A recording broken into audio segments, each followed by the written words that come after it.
সম্মানিত উপস্থিতি, এই যে গরমকাল, এই গরমকালে ইসলামের একটি মহাযুদ্ধ, গুরুত্বপূর্ণ যুদ্ধ সংঘটিত হয়েছিল, যে যুদ্ধটা ছিল তাবুক যুদ্ধ। আর সেই যুদ্ধটা হয়েছিল তৎকালীন সবচেয়ে পরাশক্তি, যারা সবচেয়ে ক্ষমতাধর ছিল রোমান বাহিনীর সাথে এই তাবুক যুদ্ধ সংঘটিত হয়েছিল। শুধু তাই নয়, এই গরমকালে রাসূল করিম সাল্লাল্লাহু আলাইহি ওয়াসাল্লাম তার জীবনের যে শেষ যুদ্ধ পরিচালনা করেছিলেন, সেটাও বলা হয়েছে তাবুক যুদ্ধ, যেটা ছিল রাসূল করিম সাল্লাল্লাহু আলাইহি ওয়াসাল্লামের জীবনে শেষ যুদ্ধের একটি। এই গরম যুদ্ধের সময় যখন যুদ্ধের দাবানল বেজে উঠল, আপনারা জানেন রোমান বাহিনী যখন দেখলো একের পর এক মুসলিমরা সব জায়গা দখল করে নিচ্ছে, তাদের শক্তি, তাদের সাম্রাজ্য পতনের মুখোমুখি হচ্ছে, এ সময় তারা মুসলিমদের উপর চূড়ান্ত আক্রমণ করার জন্য তারা বিশাল বহর নিয়ে প্রায় 40,000 বাহিনী নিয়ে তারা তাবুক প্রান্তরে বা সেই সীমানাতে অবস্থান গ্রহণ করে। রাসূল করিম সাল্লাল্লাহু আলাইহি ওয়াসাল্লাম এই কঠিন গরমের সময় আমাদের সামনে যেমন ফল কাটার সময় আসতেছে, ফল পাড়ার সময়, ধান কাটার সময় আসতেছে, আম পাড়ার সময় আসতেছে, তৎকালীন সেই তাবুক যুদ্ধের প্রেক্ষাপটে তেমনই ছিল। সেই সময় খেজুর পাড়ার সময় হয়েছে, ফল কাটার সময় হয়েছে। তৎকালীন পরাশক্তি দ্বারা সমবেত হয়েছে মুসলিমদের বিপক্ষে 40,000 বাহিনী নিয়ে অস্ত্র সুসজ্জিত হয়ে রাসূল করিম সাল্লাল্লাহু আলাইহি ওয়াসাল্লাম এই কঠিন মুহূর্তে যুদ্ধের ঘোষণা দিলেন যে আমরা কোন জিহাদে বেরিয়ে পড়ব, যার যা আছে তাদের সহযোগিতা করো, যার যা আছে তাদের কাফেরদের বিপক্ষে বেরিয়ে পড়ো। রাসূল করিম সাল্লাল্লাহু আলাইহি ওয়াসাল্লামের এই ঘোষণা যখন বেজে উঠল, তখন যারা সত্যিকার ঈমানদার ব্যক্তি ছিল, সত্যিকার রাসূল করিম সাল্লাল্লাহু আলাইহি ওয়াসাল্লামের সাহাবা ছিল, যারা আল্লাহর প্রতি ঈমান করেছিলেন, যারা রাসূলকে সত্যিকার অর্থে ভালোবেসেছিলেন, যারা ইসলামকে সত্যিকার অর্থে ভালোবেসেছিলেন, তারা সেই কঠিন গরমকে উপেক্ষা করে জিহাদের প্রস্তুতি নেওয়া শুরু করলেন। পক্ষান্তরে যারা মুনাফিক ছিল, যারা মুনাফিক উপর ইসলামের কথা প্রকাশ করলেও অন্তরের মাঝে কুফরি, আল্লাহ তাআলাকে অপছন্দ করা, রাসূলকে অপছন্দ করা, ইসলামেরকে ঘৃণা করা, এগুলো যাদের স্বভাব ছিল মুনাফিক শ্রেণী, তারা তৎকালীন সময়ে আল্লাহ রাসূলের কাছে অজুহাত পেশ করলো, এই কঠিন গরমে আমাদের জন্য যুদ্ধে অংশগ্রহণ করা কঠিন হয়ে যাবে। এই প্রেক্ষাপটে কিছু ব্যক্তি, প্রকৃত ঈমানদারেরা প্রায় 30,000 ঈমানদার ব্যক্তি, তারা সেই বাহিনীতে নাম রেখেছিল। বর্ণনা অনুসারে ভিন্নতার কারণে কেউ 3,000 এর কথাও বলেছেন। বিশেষ করে 30,000 বাহিনী, এই বিশাল বাহিনী নিয়ে রাসূল সাল্লাল্লাহু আলাইহি ওয়াসাল্লাম সেই তাবুক প্রান্তরে উপনীত হলেন। কিন্তু দেখা গেল মুসলিমদের ভয়ে, মুসলিম বাহিনীর ক্ষমতার কথা শুনে, তাদের জিহাদের কাহিনী শুনে, তাদের জীবন বাজি রেখে তাদের ইসলাম, তাদের দ্বীনকে রক্ষার ঘটনা শুনে সেই রোমান 40,000 বাহিনী তারা ছিন্ন বিচ্ছিন্ন হয়ে যায়। যুদ্ধের পূর্বে তারা ময়দান ছেড়ে পালিয়ে যায়। এর মাধ্যমে মুসলিমদের আধিপত্য সেই কাফের বিশ্বে আরো প্রতিষ্ঠিত হয়। বিশেষ করে যারা রোমানদের সাথে শান্তি চুক্তি করেছিল, রোমানদের সাথে যারা চুক্তিবদ্ধ ছিল, তারা রোমানদের কাছ থেকে সরে এসে মুসলিমদের সাথে চুক্তিবদ্ধ হয়, মুসলিমদের পাশে এসে তারা দাঁড়ায়, মুসলিমদের সাথে সন্ধি প্রস্তাব করে। এই তাবুক যুদ্ধ, এই কঠিন যুদ্ধ, যে যুদ্ধ গরমকালে সংগঠিত হয়েছিল, এর মাধ্যমে আল্লাহ তাআলা ঈমানদার এবং মুনাফিক ব্যক্তিকে আল্লাহ তাআলা চিহ্নিত করেছিলেন। সম্মানিত উপস্থিতি, গত সপ্তাহে আমরা আলোচনা করেছিলাম মুত্তাকিনদের বৈশিষ্ট্য, তার সাথে একটু আপনাদের সম্পর্কিত করতেছি। মুত্তাকিনদের দ্বারাও পাপ হতে পারে, মুত্তাকি ব্যক্তির দ্বারাও পাপ হতে পারে। তেমনি ঘটনা ঘটে তাবুক যুদ্ধে। 3 জন বিশেষ করে জালিল কাদার সাহাবী, অনেক বিজ্ঞ সাহাবী এবং অনেক অর্থ সম্পদশালী সাহাবী, আমলদার পরহেজগার সাহাবী, তারাও তাদের দুনিয়াবী বিশেষ ব্যস্ততার কারণে সেই যুদ্ধে অংশগ্রহণ করতে পারেননি। যদিও তাদের ইচ্ছা ছিল সেই জিহাদে অংশগ্রহণ করার।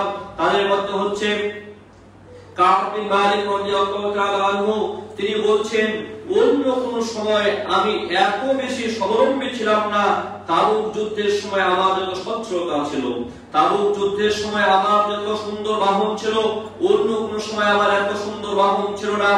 আমি রাসূল করিম সাল্লাল্লাহু আলাইহি ওয়াসাল্লামের সাথে জিহাদে অংশগ্রহণের দৃঢ় প্রত্যয় গ্রহণ করলাম এবং তার জন্য আমি আমার প্রস্তুতিও গ্রহণ করলাম। কিন্তু রাসূলের স্বাভাবিক নিয়ম ছিল, যুদ্ধ অংশগ্রহণ করার সময় তিনি সরাসরি রাস্তা বর্ণনা করতেন না, তিনি ভিন্ন রাস্তা, আঁকাবাঁকা রাস্তা বা একটা বলে আরেকটা উদ্দেশ্য নিতেন। স্পষ্ট আকারে জিহাদের রাস্তার বর্ণনা রাসূল দিতেন না, যেটাকে আরবিতে তাওরিয়া বলা হয়। একটা বলে আরেকটা উদ্দেশ্য নেওয়া, যাতে কাফের বাহিনী রাসূলের লক্ষ্য উদ্দেশ্য সম্পর্কে জানতে না পারে। কিন্তু তাবুক যুদ্ধ যেমন কঠিন সংকট মুহূর্ত হয়েছিল, অনেক দূরের রাস্তা, গরমের সময় প্রস্তুতি নেওয়াটা মানুষের সেভাবে কত দূরে যাবে সে অনুপাতে মানুষের প্রস্তুতি নিতে হবে। তাই রাসূল করিম সাল্লাল্লাহু আলাইহি ওয়াসাল্লাম রাস্তাটা স্পষ্ট বর্ণনা করে দিয়েছিলেন, আমরা এই রাস্তা দিয়ে অমুক দিন আমরা বের হব। এটাই সমস্যার কারণ হয়ে দাঁড়ালো। কাব বিন মালিক রাদিয়াল্লাহু তাআলা আনহু, হিলাল বিন উমাইয়া এবং রবি রাদিয়াল্লাহু তাআলা এই তিন জনের জন্য এটাই সমস্যার কারণ হলো, তারা ভাবলেন আমাদের সাথে বাহন রয়েছে, প্রস্তুত রয়েছে, রাসূল দুদিন আগে গেলেও আমরা দুদিন পরে বের হয়ে তাদের সাথে মিলিত হতে পারবো, সমস্যা নেই। কিন্তু দেখা গেল এক পথে তাদের পক্ষে আসে জিহাদে অংশগ্রহণ করার সুযোগ হলো না, তারা সেই জিহাদে অংশগ্রহণ করতে পারলেন না। তারা রাসূল যখন জিহাদে গিয়েছেন, জিহাদে যাওয়ার পরে এই তিনজন সুস্থ সবল মুসলিম ইমানদার সাহাবী মদিনার অলিগলিতে হাঁটতেছে, আর দেখতে পাচ্ছে যাদের ব্যাপারে তারা নেফাকের সন্দেহ করত, তারা ছাড়া, দুর্বল অসহায় ব্যক্তি ছাড়া পুরুষ তো কেউ নেই, শুধু রয়েছে মহিলা এবং শিশু বাচ্চা। এছাড়া তারা মদিনার বুকে কাউকে দেখতে পাচ্ছে না। এদিকে তারা অনেক যন্ত্রণা মাধ্যমে দিন অতিবাহিত করেন। এক পর্যায়ে রাসূল করিম সাল্লাল্লাহু আলাইহি ওয়াসাল্লাম যখন যুদ্ধ থেকে ফেরত আসলেন, তাবুক যুদ্ধ থেকে, যুদ্ধ সংগঠিত হওয়া ছাড়াই, এরপরে মুনাফিকরা এসে রাসূলের কাছে বিভিন্ন ওজর পেশ করা শুরু করলো। কে বলছে আমার বাড়ির দেখাশোনা করার মতো লোক ছিল না, কে বলছে আমার ফল কাটার সময় কিন্তু ফল পাড়ার মতো লোক ছিল না, বিভিন্ন জন বিভিন্ন ওজর আপত্তি পেশ করলো। কাব বিন মালিক রাদিয়াল্লাহু তাআলা তিনি বলছেন, যার লম্বা ঘটনা বুখারীতে বর্ণিত হয়েছে, মুসলিমে বর্ণিত হয়েছে, প্রায় বুখারীতে 2.5 থেকে 2.5 পৃষ্ঠা লম্বা হাদিস বুখারীতে বর্ণিত হয়েছে।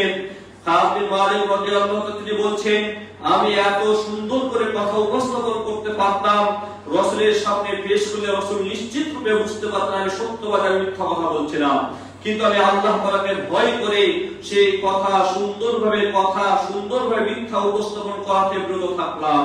বললাম রাসূল করিম সাল্লাল্লাহু আলাইহি ওয়াসাল্লামকে এসে বললাম, রাসূল আমি অলসতা বশত এই যুদ্ধে অংশগ্রহণ করতে পারিনি, আমার সব প্রস্তুত ছিল, কিন্তু অলসতার কারণে আপনার অবাধ্যতায় আমি জড়িয়ে পড়েছি, আপনার ডাকে আমি সাড়া দিতে পারিনি, আমি পাপ করে ফেলেছি। রাসূল করিম সাল্লাল্লাহু আলাইহি ওয়াসাল্লাম সে কাব বিন মালিক সহকারে আরো তার যে দুই সঙ্গী ছিল, মোট 3 জনকে বললেন, ঠিক আছে, তোমরা যেহেতু সত্য কথা বলেছো, তোমার বিষয়টা আল্লাহর উপর ছেড়ে দিলাম, তোমাদের বিষয় আল্লাহ তোমাদের ব্যাপারে যা সিদ্ধান্ত দিবেন সেটাই বাস্তবায়ন হবে। এই 3 জন সাহাবা আল্লাহ রাসূল করিম সাল্লাল্লাহু আলাইহি ওয়া সাল্লাম বিষয়টা আল্লাহর উপর ছেড়ে দিলেন। আমি এখান থেকে যেটা বুঝতে যাচ্ছি, মুত্তাকি ঈমানদার পরহেজগার ব্যক্তির দ্বারাও শয়তানের ওয়াসওয়াসার কারণে পাপ হতে পারে, কিন্তু সে যখনই সে তার পাপ বুঝতে পারবে, তখনই সে আল্লাহ তাআলার কাছে আত্মসমর্পণ করবে, আল্লাহ তাআলার কাছে ক্ষমা প্রার্থনা করবে। এই 3 জন সাহাবার সাথে রাসূল করিম সাল্লাল্লাহু আলাইহি ওয়াসাল্লাম সকল সাহাবাকে আদেশ করলেন, তোমরা কেউ এদের সাথে কথা বলবেন না, কথা বয়কটের ঘোষণা দিলেন, কথা বন্ধ করে দিলেন, কোন সাহাবা কথা বলছেন না। দেখুন রাসূলের আদেশের কাছে সাহাবারা কেমন ভাবে আত্মসমর্পণ করতেন। কাব বিন মালিক রাদিয়াল্লাহু আনহু তিনি বলছেন, তলহা সে আমার চাচাতো ভাই, তার সাথে আমার গভীর সম্পর্ক রয়েছে, আমি তলহার কাছে গিয়ে তার বাগানে প্রবেশ করি, প্রাচীর টপকে তাকে যে আমি সালাম দিই, আর আমি লক্ষ্য করে দেখি সে আমার সাথে কথা বলে কিনা। কিন্তু এত ঘনিষ্ঠ সম্পর্ক থাকা সত্ত্বেও রাসূল যেহেতু নিষেধ করেছেন আমি তোমার সাথে কথা বলতে পারি না, তিনি তার সাথে কথা বলা বন্ধ করলেন। কোন সাহাবা এই 3 জনের সাথে কথা বলতেন না। এমনকি কাব বিন মালিক রাদিয়াল্লাহু আনহু তিনি মসজিদে আসতেন, মসজিদে এসে রাসূলকে সালাম দিতেন এবং রাসূলের ঠোঁটের দিকে তাকিয়ে থাকতেন, দেখি রাসূল আমার সালামের উত্তর দেয় কিনা। সালামের উত্তর দিলে আমার মনটা একটু শান্তি হবে, আমি একটু শান্তি পাবো, কিন্তু রাসূল করিম সাল্লাল্লাহু আলাইহি ওয়াসাল্লাম সালামের উত্তর পর্যন্ত দিচ্ছেন না। এইভাবে প্রায় 40 দিন অতিবাহিত হলো। এরপর রাসূলের ঘোষণা আসলো, এই 3 ব্যক্তি তার স্ত্রী সঙ্গেও থাকতে পারবে না, স্ত্রীকে তার বাপের বাড়ি পাঠিয়ে দিতে হবে। তখন কাব বিন মালিকের কাছে এই সংবাদ পৌঁছে, তখন তিনি বলছেন দেখুন কি পরীক্ষা। তখন তিনি বলছেন রাসূলকে স্ত্রীদের তালাক দিতে বলেছেন, বলছে না তালাক দিতে বলেননি রাসূল, তাদের থেকে বিরত থাকতে বলেছেন। হিলাল বিন উমাইয়া সহকারে তার যে সঙ্গী ছিল, ওনারা মুরব্বী সাহাবা ছিলেন, রাসূলের কাছে এসে আবেদন জানালেন, রাসূল আমরা বিশ্ব ব্যক্তি, মুরব্বী ব্যক্তি, আমাদের পক্ষে একাই চলা সম্ভব নয়, আপনি আমাদের সঙ্গে আমার পরিবারকে থাকার অনুমতি দিন, স্ত্রীকে থাকার অনুমতি দিন। তাদের আবেদনের প্রেক্ষিতে রাসূল তাদেরকে অনুমতি দিলেন। কাব বিন মালিককে বলা হলো আপনি অনুমতি চান, রাসূল আপনাকে অনুমতি দিতে পারেন। কিন্তু কাব বিন মালিক রাদিয়াল্লাহু আনহু বলছেন না, আমি যুবক ব্যক্তি, আমার শক্তি সামর্থ্য রয়েছে, সুতরাং আমি রাসূলের কাছে আবেদন করতে যাব না। এইভাবে তারা প্রায় 50টা দিন অতিবাহিত করে, যে 50 দিন তারা ওয়াবাকাত আলাইহিল আরদু বিমা রাহবাত, আল্লাহ তাআলা তাদের কাহিনী সূরা তাওবাতে উল্লেখ করেছেন। এই প্রশস্ত ভূমি তাদের জন্য সংকটময় হয়ে গিয়েছিল, সংকীর্ণ হয়ে গিয়েছিল, কারাগারের মতো হয়েছিল। তাদের কাছে তাদের পাশে তারা কাউকে পায়নি। শুধু তাই নয়, ইমানি কঠিন পরীক্ষা কাব বিন মালিকের কাছে সেই সময় উপস্থিত হলো। রোমানদের সাথে যুদ্ধ শেষ করে রাসূল ফেরত আসলেন। এই সময় কঠিন মুহূর্তে কঠিন ফিতনায় পড়লেন কাব বিন মালিক। রোমানদের পক্ষ থেকে, বিশেষ করে বাইজেন্টিয়ান যে সম্রাট ছিলেন তার পক্ষ থেকে কাব বিন মালিকের কাছে পত্র আসতেছে, হে কাব, তুমি মদিনার উপরে একজন ক্ষমতাধর ব্যক্তি, তোমার মান সম্মান রয়েছে, মুহাম্মদ তোমার সাথে এই আচরণ করছে, তুমি আমার কাছে চলে আসো, আমি তোমাকে আমাদের সাম্রাজ্যের একটা গুরুত্বপূর্ণ পদ তোমাকে দান করব। এই পত্র একের পর এক কাব বিন মালিকের কাছে আসে। কাব বিন মালিক বলে এটা কোন পরীক্ষা, এর বিপদের মাঝে রয়েছি, এর মধ্যে আবার দুনিয়াবি অর্থ সম্পদ পদ ও পদমর্যাদা লোভের প্রস্তাব আমার কাছে আসতেছে। তিনি সেই পত্রগুলোকে ছিঁড়ে ফেলে দেন, সেই পত্রের দিকে তিনি ধাবিত হননি। এই 50 দিন অতিবাহিত হওয়ার পরে আল্লাহ তাআলা আয়াত নাযিল করলেন যে আল্লাহ তাআলা তোমাদের তওবা কবুল করেছেন। তাদের তওবা কবুলের ব্যাপারে আয়াত নাযিল হলো যখন সেই কাব বিন মালিক রাদিয়াল্লাহু তাআলার কাছে সংবাদ পৌঁছলো যে হে কাব, চিল্লাতে চিল্লাতে আওয়াজ করতে করে তার কাছে যাওয়া হচ্ছে। তিনি বলছেন আমি আমার এক প্রতিবেশীর বাড়ির ছাদের উপর ছিলাম, যখন আমার আওয়াজ শুনলাম আমি তাড়াতাড়ি ধাবিত হয়ে তার কাছে গেলাম। সে বলছে তুমি সুসংবাদ গ্রহণ করো, আল্লাহ তাআলা তোমার তওবা কবুল করেছেন। সে আমাকে সুসংবাদ দেওয়া মাত্রই আমার গায়ে যে জামা ছিল সেই জামা খুলে আমি তাকে উপহার হিসেবে দিয়ে দিলাম। তো এই যে দেখুন, আমি যেটা বলতে যাচ্ছিলাম, এই কঠিন যুদ্ধের সময়, এই কঠিন গরমের সময় তাবুক যুদ্ধ সংঘটিত হয়। এই তাবুক যুদ্ধের মাধ্যমে আল্লাহ তাআলা মুমিন এবং মুনাফিক এদের পার্থক্য করেন। আর এখানে এই ক্ষেত্রে, গরমের ক্ষেত্রে, বিপদের ক্ষেত্রে কিছু ঈমানদার ব্যক্তির পদস্খলন ঘটতে পারে। তিনি তার ভুল স্বীকার করে আল্লাহ তাআলার কাছে তওবা ইস্তেগফার করবেন। যখন সেই মুনাফিকরা রাসূল করিম সাল্লাল্লাহু আলাইহি ওয়াসাল্লামের কাছে আবেদন করে বলেছিল যে আপনি এই গরমের কারণে আমাদের পরিবারকে নির্জনে রেখে, অরক্ষিত রেখে আমরা যেতে পারবো না, রাসূল করিম সাল্লাল্লাহু আলাইহি ওয়াসাল্লামকে আল্লাহ তাআলা আয়াত নাযিল করে বলেছিলেন, কুল হে নবী তুমি বলে দাও, নারু জাহান্নামা শাদ্দু হাররা, জাহান্নামের আগুন এর চাইতে অনেক কঠিন, জাহান্নামের আগুন এর চাইতে অনেক কঠিন।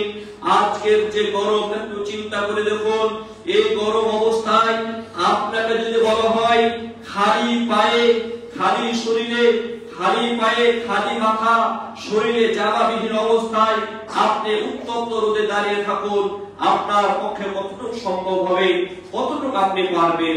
এই সাধারণ রোদ, যে রোদ আমরা খালি গায়ে বা উলঙ্গ শরীরে, বস্ত্রবিহীন শরীরে এই রোদকে অনুধাবন করা বা রোদের স্বাদ আস্বাদন করা আমাদের জন্য কঠিন হয়ে যাবে।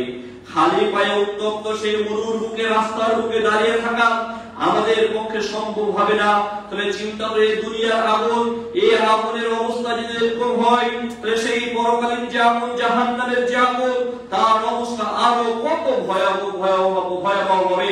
আপনারা জানেন রাসূল করিম সাল্লাল্লাহু আলাইহি ওয়াসাল্লাম বলেছেন, নারুকুম জুসুম মিন 79 জুসান মিন নার জাহান্নাম, তোমাদের যে আগুন, সে আগুনের যে জুসুন এক অংশ, মিন 69 জুসান মিন নার জাহান্নাম, 69 ভাগের এক ভাগ জাহান্নামের যে আগুনের তাপ রয়েছে, জাহান্নামের আগুনের যে তাপ, সে তাপের 69 ভাগের এক ভাগ হচ্ছে আমাদের দুনিয়ার আগুন। কোন ভাগ? যে ভাগ দিয়ে আমরা লোহাকে গলাই, যেটা দিয়ে আমরা লোহাকে গলাই, যে আগুন যে আমরা ইটকে পুরাই, যে উত্তপ্ত আগুনের মাধ্যমে আমরা সীসা গলাই, এই আগুনটা হচ্ছে সর্বোচ্চ পাওয়ারের যে আগুন আমাদের দুনিয়াতে রয়েছে, এটা হচ্ছে জাহান্নামের 69/1 এই উত্তপ্ত আগুন না, দুনিয়ার যে আগুন আমাদের কাছে রয়েছে, যে আগুনকে আমরা কাজে লাগে বিভিন্ন সুযোগ সুবিধা গ্রহণ করছি, তারও 1/1 হচ্ছে আমাদের বর্তমান তাপমাত্রা। সেই আগুনেরও 1/1 হচ্ছে আমাদের বর্তমান তাপমাত্রা। সেই তাপমাত্রা সহ্য করা আমাদের জন্য কঠিন হয়ে যাচ্ছে। আপনাকে আমাকে আল্লাহ হেফাজত করুন, যদি সেই দুনিয়ার সবচেয়ে উত্তপ্ত যে আগুন, যে আগুনে লোহাকে গলানো হচ্ছে, যে আগুনে তামা গলানো হচ্ছে, সীসা গলানো হচ্ছে, সে আগুনে যদি আপনাকে আমাকে নিক্ষেপ করা হয়, আল্লাহ হেফাজত করুন, তাহলে আপনার আমার অবস্থা কি হবে? এই দুনিয়ার এই আগুন সহ্য করার মতো ক্ষমতা আপনার আমার নেই। তাই এর চাইতে 69 গুণ বেশি তাপমাত্রা হবে সেই জাহান্নামের আগুন। সেই আগুনকে আমরা কিভাবে সহ্য করব? আমাদের পক্ষে সেই আগুনের তাপমাত্রা সহ্য করা কোনোভাবেই সম্ভব নয়। সুতরাং সম্মানিত উপস্থিতি, সেই আগুনের কথা আমাদের স্মরণ করতে হবে, সেই তাপমাত্রার কথা স্মরণ করতে হবে। এই তাপমাত্রা আমাদেরকে সেই জাহান্নামের তাপমাত্রার কথা স্মরণ করে দিচ্ছে। দেখো, এই তাপমাত্রা আল্লাহ তাআলার পক্ষ থেকে সৃষ্ট, যেটা জাহান্নাম থেকে আসতেছে। আল্লাহ রাসূল সাল্লাল্লাহু আলাইহি ওয়াসাল্লাম তিনি বলছেন, ইশতাকাতিন নারু লি রাব্বিহা, জাহান্নাম তার রবের কাছে অভিযোগ করছে, অভিযোগ করে বলছে, ইয়া রাব্বি আকালা বাদি বাদা, হে আল্লাহ, আমার জাহান্নাম আমার এক অংশ আর এক অংশ খেয়ে ফেলতেছে। এত কঠিন তাপ, এত কঠিন ঠান্ডা, যে জাহান্নামের যে অংশ ঠান্ডা, প্রচন্ড ঠান্ডা, যে অংশ গরম, প্রচন্ড গরম, আমি এটা সহ্য করতে পারছি না। ফাদাল্লি আতানাফাস, হে আল্লাহ, আপনি আমাকে অনুমতি দিন, আমি আতানাফাস, আমি শ্বাস ছাড়তে চাই। আল্লাহ জাহান্নামকে দুইটি শ্বাস ছাড়ার অনুমতি দিলেন। নাফাসুন ফিস শীতা, একটি শ্বাস জাহান্নাম ছেড়ে শীতকালে, ওয়া নাফাসুন ফিস সাইফ, আরেকটি আসে জাহান্নাম শ্বাস ছেড়ে গ্রীষ্মকালে, গরমের কালে। ফাশাতুমা তাজিদুনা মিন বারদি ওয়া সারহারিহা, আল্লাহ রাসূল বলছে, তোমরা যে কঠিন ঠান্ডা অনুভব করো সেই জাহান্নামের ঠান্ডা থেকে, ওয়া শাদ্দুমা তাজিদুনা মিন হাররিহা ওয়া হারিহা ফামিনহা, তোমরা যে কঠিন তাপমাত্রা অনুভব করো সেটাও সে জাহান্নাম থেকে। সুতরাং আমরা যে এখন তাপমাত্রা অনুভূত হচ্ছে, আমাদের যে তাপমাত্রা আমরা অনুভব করছি, সেই তাপমাত্রা জাহান্নামের একটি অংশ। আল্লাহ তাআলা এর মাধ্যমে আমাদেরকে জাহান্নামের কথা স্মরণ করতে চাচ্ছেন, যাতে করে আমরা জাহান্নামের কথা স্মরণ করে আজ আমার ভিতর যে পাপগুলো রয়েছে, সেই পাপগুলো থেকে নিজেকে পরিষ্কার পরিচ্ছন্ন করতে পারি।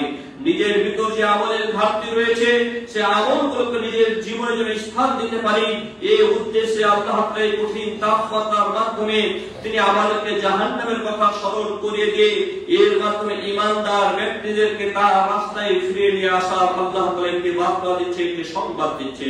সুতরাং বিবেকবান ব্যক্তি যারা সচেতন ব্যক্তি, তারা এই সময় তারা তাদের আমলকে প্রশুদ্ধ করে নেবে, আমলকে খাঁটি করে নেবে, তারা তাদের আমলকে নিয়ে চিন্তা ভাবনা করবে। আর যারা গাফেল রয়েছে, তারা এই গরমের কারণে ইবাদত থেকে আরো সরে যাবে।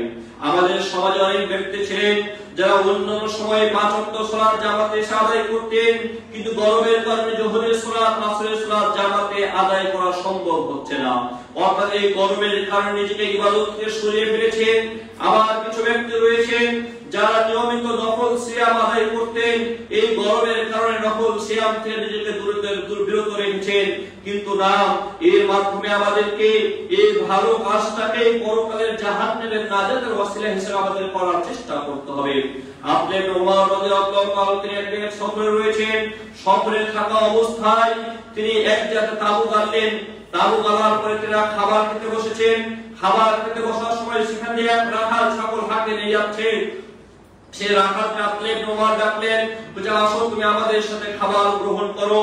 তখন সে রাখাল বলছে, আমি সিয়াম পালন করেছি, আমি রোজা রয়েছে, আমি সিয়াম পালন করতেছি।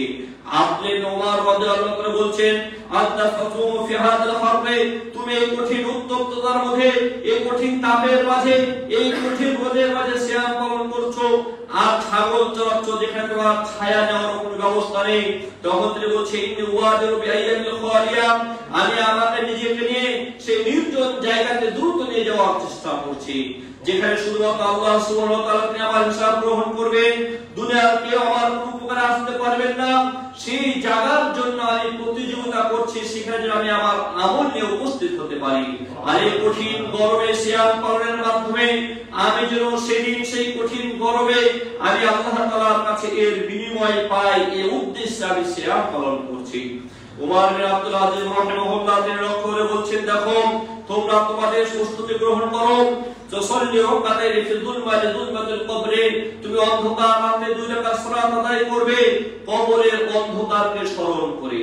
কবরের অন্ধকারকে স্মরণ করে তুমি 2 রাকাত রাতে অন্ধকারের সময় নফল সালাত আদায় করবে। বলতে পারে তোমার রাতের অন্ধকারের 2 সালাত তোমার কবরের অন্ধকার থেকে হেফাজত করবে। অনুরূপভাবে তিনি বলেন সল্লি রাকাতাইনি, তুমি 2 রাকাত সালাত আদায় করো গরমের সময়, আর এর মাধ্যমে তুমি আল্লাহ তাআলার কাছে গরমের নাজাতের ওসিলা হিসেবে গ্রহণ করো। শুধু তাই নয়, ওমর বিন আব্দুল আজিজ রাহিমাহুল্লাহ তিনি একদিন দেখছেন একটি জানাজা সালাত হচ্ছে, জানাজা সালাতের প্রস্তুতি চলতেছে, জানাজা লাশ নিয়ে আসা হয়েছে। কিছু ব্যক্তি এই গরম থেকে বাঁচার জন্য লাশের কাছে না দাঁড়িয়ে যে ছায়াতে অবস্থান করতেছে, তখন ওমর বিন আব্দুল আজিজ তিনি আফসোস করে বলছেন, এই ব্যক্তিরা আজকে ধুলা থেকে বাঁচার জন্য, এই ব্যক্তিরা আজকে গরম থেকে বাঁচার জন্য তারা সেই ছায়া গ্রহণ করতে গিয়েছে, কিন্তু তারা সেই পরকাল ভয়াবহ অবস্থান, যেদিন ধুলান্বিত হয়ে থাকবে, যেদিন ঘামে ঘনত্ব হয়ে থাকবে, যেদিন প্রচন্ড গরম হবে, সেদিনের কথা তারা আজকে ভুলে গিয়েছে। আমাদের অবস্থাও তাই। আজকে আমার জানাজার সামনে দাঁড়িয়ে যত হাসি মজাক রং রস গল্প যা আছে আমরা সবই করি, পরকালের কথা ভুলে যাই। সম্মানিত উপস্থিতি, এই গরম আমাদেরকে কিয়ামত দিবসের কথা স্মরণ করে দেয়। ইতিপূর্বে আপনাদেরকে বলেছিলাম কিয়ামতের ময়দান যেখানে হবে সেটা ফাঁকা মাঠ, সারা পৃথিবী আল্লাহ তাআলা সমতল ভূমি করবেন। সেদিন চরমনায়ের কোনো জাহাজের ব্যবস্থা থাকবে না, নদীর ব্যবস্থা থাকবে না, নদীতে করে সে জাহাজ পার করে জান্নাতে নিয়ে যেতে পারবে না। সারা পৃথিবী আল্লাহ তাআলা সমতল ভূমিতে রূপান্তর করবেন। এরপরে আল্লাহ তাআলা সেই সমতল ভূমির উপর মানুষদেরকে একত্রিত করবেন। আদম আলাইহিস সালাম থেকে নিয়ে শুরু করে পৃথিবীর শেষ সকল মানুষকে একত্রিত করবেন। তার সাইয়্যিদ ইসমাহুদ দাঈ একজন ঘোষণাকারীর ঘোষণা করে সবাইকে শোনাতে পারবেন। আল্লাহ তাআলা একজন ঘোষণাকারী নিয়োগ করবেন, যে ঘোষণাকারীর আওয়াজ সম্পূর্ণ ফিল্ডে পৌঁছে যাবে, সকলের কাছে সে আওয়াজ পৌঁছে যাবে। আল্লাহ সেই ব্যবস্থা করবেন, ওয়াকাতু শামসু, এবং সূর্য নিকটবর্তী হয়ে যাবে। যেটি আমরা গত সপ্তাহে বলেছিলাম, সূর্য এত নিকটবর্তী হবে যে 1 মাইলের কথা বলে সুরমার কাঠি অথবা 1.5 কিলোমিটারের মতো এত কাছাকাছি জায়গাতে সূর্য চলে আসবে। সেটি রাসূল করিম সাল্লাল্লাহু আলাইহি ওয়াসাল্লাম বলেছেন, ইয়াকুনু আরাকুন নাস বিকদরি আমালিহিম, মানুষের ঘাম হবে তার আমল অনুসারে। সেদিন ঘামে ডুবে যাবে মানুষ, প্রত্যেক মানুষের ঘাম হবে তার আমল অনুসারে। রাসূল করিম সাল্লাল্লাহু আলাইহি ওয়াসাল্লাম বলেন, আজকে আমরা গরমে করে কি ঘামতেছি, কিয়ামতের দিন আমাদের এত ঘাম প্রবাহিত হবে যে আল্লাহ রাসূল বলেন মানুষের ঘাম জমিনের 70 হাত পর্যন্ত নিচে পৌঁছে যাবে। এত ঘাম হবে, ঘাম 70 হাত নিচে পৌঁছে যাবে, এবং মানুষ যেমন আমল করবে সে অনুপাতে ঘামের মাঝে থাকবে। কারো ঘাম হবে টাকটু পর্যন্ত, কারো ঘাম হবে হাঁটু পর্যন্ত, কারো ঘাম হবে কোমর পর্যন্ত, কারো বুক পর্যন্ত। রাসূল করিম সাল্লাল্লাহু আলাইহি ওয়াসাল্লাম বলেন, কিছু ব্যক্তি ঘামে হাবুডুবু খাবে, অর্থাৎ তার মুখ নাক পর্যন্ত ঘামে ডুবে যাবে। অর্থাৎ যার যত বেশি পাপ হবে সে কিয়ামতের দিন তত বেশি ঘামের অধিকারী হবে, আর তত বেশি ঘামের ভিতরে থাকার মাধ্যমে তাকে কষ্ট দেওয়া হবে। সুতরাং সম্মানিত উপস্থিতি, সেই কঠিন গরমের কথা স্মরণ করে এই গরমের সময় আমাদেরকে আমলের প্রস্তুতি নিতে হবে, যাতে করে কোনোভাবেই এই দুনিয়ার গরম আপনাকে আমাকে আল্লাহ তাআলার ইবাদত থেকে দূরে সরিয়ে না দেয়। তার ব্যাপারে আমাদের সতর্ক থাকতে হবে। আল্লাহ সুবহানাহু ওয়া তাআলা তিনি আমাদেরকে এই গরমের ক্ষেত্রে পরকালের ইবাদত বান্দিগির জন্য, পরকালের আমল সংগ্রহের জন্য বেশি বেশি পরিশ্রম করার আল্লাহ আমাদের তৌফিক দান করুন, আমিন। সুতরাং সেই কিয়ামতের দিন কঠিন গরমের অবস্থা হবে। সেই কঠিন গরম, দুনিয়ার এই গরম থেকে আমরা সেই বার্তাটা পেয়ে থাকি। সুতরাং অবশ্যই আমাদেরকে চেষ্টা করতে হবে যে গরমের মধ্যেও আমাদের যে ফরজ ইবাদতগুলো রয়েছে, যে নফল ইবাদতগুলো রয়েছে, সেগুলোকে সঠিকভাবে কাজে লাগিয়ে আমরা যেন সেই পরকালের কঠিন বিভীষিকাময় গরমের দিনে নিজের নাজাতের ব্যবস্থা গ্রহণ করতে পারি। এই জন্য আমাদেরকে প্রস্তুতি গ্রহণ করতে হবে। আল্লাহ সুবহানাহু ওয়া তাআলা তিনি আমাদেরকে সেই তৌফিক দান করুন, আমিন। বিশেষ করে সেই আল্লাহ তাআলা বলছেন, কুল নারু জাহান্নাম আশাদ্দু হাররা, জাহান্নামের আগুন অনেক বেশি উত্তপ্ত। এই কথাটা আমরা মনে রেখে এই গরমের সময় আমরা ভালো কাজগুলো করার চেষ্টা করব এবং সাথে সাথে নিজেদেরকে অন্যায় থেকে পাপ থেকে বিরত রাখার চেষ্টা করব। কারণ এই দুনিয়াতে আমরা ভালো কাজের মাধ্যমে যতটুকু বিনোদন গ্রহণ করি তার চাইতেও কঠিন শাস্তি আমাদেরকে গ্রহণ করতে হবে কিয়ামতের দিন। এই আয়াতের শেষে আল্লাহ তাআলা বলেন, ফালইয়ালহাকু কলিলান ওয়া লিয়াবকু কাসীরা, তারা যেন কম হাসে বেশি কাঁদে। আব্দুল্লাহ ইবনে আব্বাস রাদিয়াল্লাহু তাআলা তিনি বলছেন, দুনিয়া আনন্দ বিনোদনের কারণে যারা বেশি আরাম আয়েশে থাকে, দুনিয়াতে যারা বেশি আমাদের ভিতরে থাকে, খুশির ভিতরে থাকে, হাসির মাঝে থাকে, তাদের এই হাসিটা হচ্ছে অল্প সময়ের হাসি। কিন্তু এই হাসিটা কিয়ামতের দিন তাকে কান্নার দিকে নিয়ে যাবে। বুকান লা ইয়াকতি, এমন কান্না যে কান্নার জীবনে শেষ হবে না, সারা জীবন কান্না করতে হবে। সুতরাং আমাদের দুনিয়ার ক্ষণস্থায়ী আরাম যেন চিরস্থায়ী কান্নার কারণ না হয়, আল্লাহ আমাদের হেফাজত করুন, আমিন। রাসূল করিম সাল্লাল্লাহু আলাইহি ওয়াসাল্লাম বলেছেন কি হাদিস, দুনিয়াতে যে সবচেয়ে বেশি আরাম আয়েশের ভিতরে রয়েছে। আমরা তো যারা রয়েছি সাধারণ বাংলাদেশের মানুষ যারা পাপের মাধ্যমে যতই আনন্দ গ্রহণ করি, পাপের মাধ্যমে অন্যায়ের মাধ্যমে নিজের প্রবৃত্তির অনুসরণ করে যতই পাপের সাথে জড়িত হই না কেন, বাংলাদেশের যে হাই ক্যাটাগরির যারা আরাম আয়েশের জীবন যাপন করছেন তাদের চাইতেও বাংলাদেশের বুকে অনেক দেশ রয়েছে, তাদের মধ্যবিত্তরা এর চেয়ে অনেক বেশি আরাম আয়েশের জীবন যাপন করছেন। এইভাবে যদি ক্যাটাগরি করতে চান, বাংলাদেশের চাইতে মধ্যপ্রাচ্য দিকে অনেক আরাম আয়েশে আছে, তার চেয়ে আমাদের ইউরোপ আমেরিকা তারা আরো বেশি আরামের ভিতরে রয়েছে। মনে করুন পৃথিবীর বুকে যে ব্যক্তি সবচেয়ে আরাম আয়েশের মাঝে রয়েছে, স্বাভাবিকভাবে বলা হয় আমেরিকার প্রেসিডেন্ট সে সবচেয়ে বেশি নিরাপত্তা আরাম আয়েশের মাঝে থাকে। উদাহরণস্বরূপ মনে করুন যে সবচাইতে বেশি শান্তি ভোগ করছে দুনিয়ার বুকে, যত প্রকার আরাম আয়েশ গ্রহণ করছে, কিয়ামতের দিন সেই ব্যক্তি একবার শুধু জাহান্নামে ঢুকায় জাহান্নাম থেকে বের করা হবে, শুধু ঢুকায় বের করা হবে। আমরা যেমন পানিতে হাত ডুবিয়ে পানি হাত বের করে নিয়ে আসি, ওইভাবে শুধু জাহান্নামে ঢুকে তাকে বের করা হবে। এরপর আল্লাহ তাআলা সেই ব্যক্তিকে জিজ্ঞাসা করবেন, তুমি কি দুনিয়াতে কোনদিন আরাম আয়েশের মাঝে ছিলে? সে বলবে, আমার মনে হয় না আমি দুনিয়াতে কোনদিন আরামে ছিলাম। তাই চিন্তা করুন, দুনিয়ার এত দীর্ঘ জীবনের আরাম আয়েশ জাহান্নামে শুধু একবার ঢুকে বের করা হচ্ছে, তাই শেষে আরাম আয়েশের কথা ভুলে গেছে।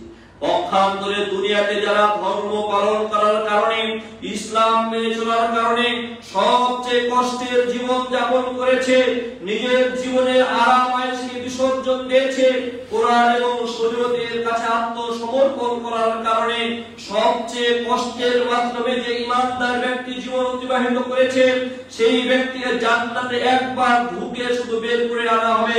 এরপরে তাকে বলা হবে, বলতো তুমি পৃথিবীর বুকে কোনদিন কষ্টের মাঝে ছিলে কিনা?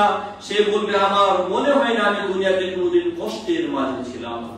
তাহলে এই রাসূলের হাদিসটি নিয়ে আপনি চিন্তা করুন, দুনিয়ার এত আরাম আয়েশ, দুনিয়ার এত আরাম আয়েশ ক্ষণিকের জাহান্নামের শাস্তির মাধ্যমে সে সব ভুলে যাচ্ছে। দুনিয়ার এত কষ্টের জীবন, যাহা জান্নাতের মুহূর্তের আরামের কারণে সে দুনিয়া সব অশান্তির কথা ভুলে গিয়েছে। সুতরাং একটু চিন্তা করুন, এই দুনিয়ার আরাম আয়েশ যেন আমার আপনার জন্য পরকালের আরাম আয়েশের প্রতিবন্ধক না হয়। দুনিয়ার এই আরাম আয়েশ যেন জান্নাত পাওয়া থেকে প্রতিবন্ধক না হয়, এই বিষয়টা চিন্তা করুন। আপনারা জানেন রাসূল করিম সাল্লাল্লাহু আলাইহি ওয়াসাল্লাম বলেছেন, জাহান্নামীদের মধ্যে যা সবচেয়ে হালকা শাস্তি, জাহান্নামীদের সবচেয়ে হালকা শাস্তি হবে কি শাস্তি? আমাদের যে স্যান্ডেল ব্যবহার করি, ফিতাওয়ালা স্যান্ডেল, এই স্যান্ডেল জাহান্নামের স্যান্ডেল তাকে পরানো হবে, আর কিছু না, শুধু জাহান্নামের স্যান্ডেল তার পায়ে পরিয়ে দেওয়া হবে। তাও আমাদের ওই বুট সিস্টেম স্যান্ডেল, জাহান্নামের স্যান্ডেল ফিতা সিস্টেম, মানে সব ফাঁকা, নিচে শুধু আছে আর উপরে শুধুমাত্র ফিতা আছে, বাকি পা ফাঁকা। এই হালকা স্যান্ডেল তাকে পরিধান করা হবে, এই কারণে তার মাথার মগজ টপ টপ করে ফুটবে। যদি সবচেয়ে হালকা শাস্তি প্রাপ্ত ব্যক্তির অবস্থা এরকম হয়, তাহলে যে কঠিন শাস্তি পাবে তার অবস্থা কেমন, তার অবস্থা কেমন হবে? সুতরাং সম্মানিত উপস্থিতি, আসুন, এই দুনিয়াটা আমাদের জন্য একটি পরীক্ষার জায়গা।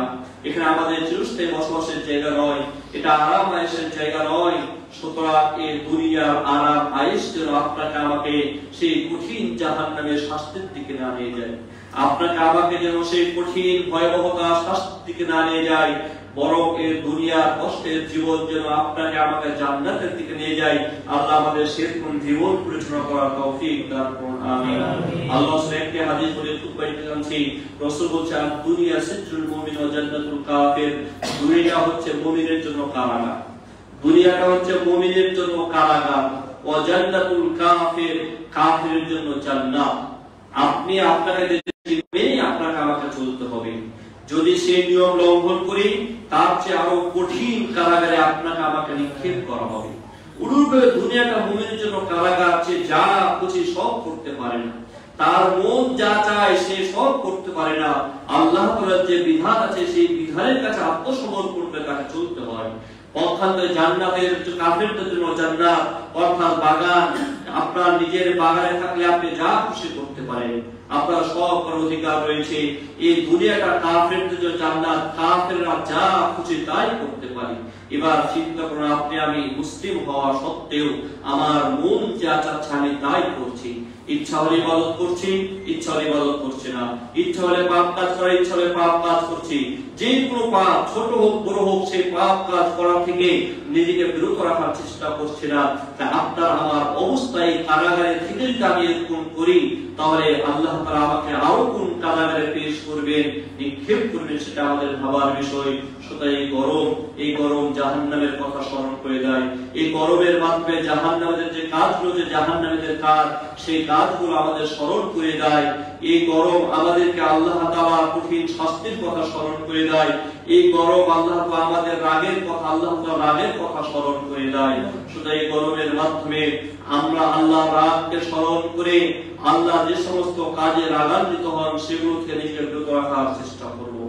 এই গরমের মাধ্যমে জাহান্নামীদের যে আমলগুলো রয়েছে সেই আমলগুলো থেকে নিজেকে রক্ষা করার চেষ্টা করব। এই গরমের মাধ্যমে সেই কিয়ামতের দিন বিভীষিকাময় অবস্থার গরমের যে অবস্থা রয়েছে সেই অবস্থা স্মরণ করে সেদিনের ছায়া পাওয়ার জন্য যে আমলগুলো রয়েছে সেই আমলগুলো করার চেষ্টা করব। আল্লাহ সুবহানাহু ওয়া তাআলা এই গরমের কাছ থেকে আমাদের কিছু শিক্ষা নিয়ে জীবনের পরিবর্তন করার তৌফিক দান করুন, আমিন। ওয়া আখিরু দাওয়ানা আলহামদুলিল্লাহি রাব্বিল আলামিন।